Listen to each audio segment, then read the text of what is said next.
2월 15일 9시 기도회 시작하도록 하겠습니다. 절대 여정을 가는 중직자라는 제목으로 출애굽기 3장 16절의 말씀으로 같이 나누도록 하겠습니다. 모세에게 그냥 바로 왕에게 가서 피제사 드릴 거라 그거 말씀하시기 전에 장로들에게 먼저 가서 내가 너희들의 아픔을 보고 이끌어낼 것이다 그렇게 말하라 전달합니다. 절대 여정을 가는데 중직자들이 어떤 역할을 했는지, 내가 중직자 아니라면 앞으로 됐을 때 또는 어떤 역할을 해야 될 것인지 미리 마음속에 품는 시간이어야 되겠습니다. 하나님은 시간표, 위기의 시간표마다 절대 여정을 가는 중직자들을 통해서 응답을 주시고 그 응답의 여정을 우리에게까지 알리도록 기록해 놓으셨습니다. 홍해 앞에 다다랐을 때 사람들이 실제로 낙심해서 불평과 불만을 쏟아냅니다. 이 사람들이 진짜로 그랬던 거예요. 왜? 낙심이 되니까요. 우리가 안 하고 싶은데 튀어나오는 경우 있잖아요. 굉장히 우리 마음속에 가득해서 나오는 거거든요. 이 사람이 나쁜 게 아니고 어쩔 수가 없는 거예요. 왜 그랬냐면 절대 언약이 붙잡히지 않았기 때문에 그렇습니다.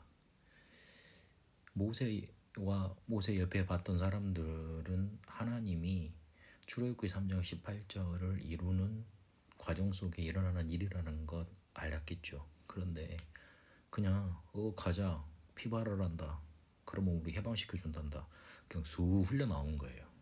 그러니 절대 언약이 뭔지도 자세히 못 붙잡았고, 그리고 그 못 붙잡았으니 절대 여정이 보이지 않는 거죠. 절대 언약, 하나님이 우리에게 주신 그리스도 복음, 이게 우리에게 정말로 붙잡혀지지 않으면 우리의 여정이 전도, 선교, 응답의 문이라는 것, 그게 성취라는 것, 그리스도가 증거되는 그런 응답의 과정이라는 것 보이지가 않습니다. 결국에 우리에게 남는 건 불신앙밖에 안 남는 겁니다. 이게 잘못된 게 아니고 그럴 수밖에 없지만 여기에 그대로 살고 있어서는 안 됩니다. 하나님은 이걸 뒤엎으시려고 발판, 배경 될 수 있는 중직자들의 믿음을 사용하셔서 이거를 바꾸셨습니다. 위기 같아 보이지만 실제로는 아닙니다. 근데 사람들이 앞에서 봤던 절대 언약과 절대 여정을 못 보니 불신앙으로 가득 차서 위기라고 말하는 것들입니다. 그때마다 하나님이 중직자들을 들어서 사용하셨습니다. 이스라엘이 이제 가나안으로 가는 과정 속에 이제 일들이 많이 일어날 거 아닙니까? 광야 생활하면서 재판이 많이 일어나니까 모세가 그걸 직접 다 관여하면서 하고 있었거든요. 근데 그걸 봤던 장인 이드로 장로가 그러지 마라, 사람들을 세워라. 그래서 50부장, 110부장, 50부장, 100부장 이렇게 나오지 않습니까? 그들을 통해서 가나안까지 가는데 조직들을 짜는 그런 발판을 놓는 장면이 나옵니다. 그리고 가나안 들어갔을 때 여호수아가 또 이렇게 그들을 이끌어간 지도자가 되는데 모세에게 반동했던 세력들처럼 또 이렇게 우리 더 이상 못하겠다는 반동하는 세력들이 나옵니다. 그때 갈렙이 낙심되어 있는 사람들에게 하나님이 우리에게 하셨던 언약이 있지 않냐, 그대로 이룰 것이다 말하면서 그때 또 위기를 이겨냅니다. 그때마다 작은 믿음의 고백했던 중직자들 때문에 지도자들의 발판이 됐고 그걸 본 후대들의 배경이 된 겁니다. 위기 같아 보이는 것에 조금만 절대 언약을 붙잡고 절대 여정을 이루는 건 본 사람이 있으면 그게 중직자면 지도자들이 발판이 되고 그리고 렘넌트들의 배경이 되어져서 이게 계속 믿음의 흐름이 흘러가게 되는 겁니다. 나는 힘이 없는데요, 그래도 괜찮습니다. 기생 라합 같은 경우에는 소문을 듣고 정탐꾼이 찾아왔을 때 그 소문을 전달하고 너희들이 분명히 가나안 갈 것이다, 절대 여정을 확인시켜주고 그리고 나를 살려달라, 우리 가족들을 기억해달라, 그것밖에 한 게 없습니다. 쉽게 말하면 거짓말한 겁니다.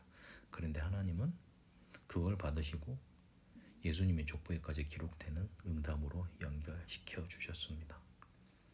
우리가 꼭 해야만 하는 거 있습니다. 그리고 누가 해도 해야 되는 거 있습니다. 그거 하라는 말입니다. 위기 왔다고 불평불만하는 거는 누구나 다 할 수 있는 거잖아요. 근데 거기서 꼭 해야 되는 거는 위기를 반전시키고 거기에서 응답을 찾아내서 앞으로 나아가는 것 아닙니까?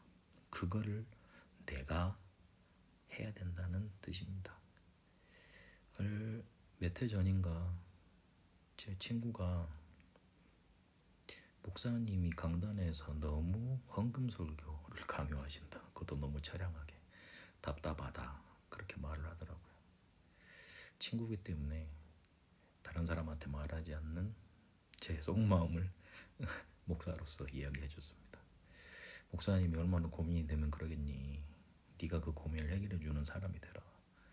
너 어릴 때 우리랑 같이 전도하면서 그 목사님을 위해서 배경되는 발판되는 중직자 되겠다고 서운했지 않냐. 그 서운을 꼭 기억해라. 누가 해도 해야 되는 거잖아요. 근데 그거 내가 하겠다고 조금만 힘없어도 믿음의 고백하면 됩니다.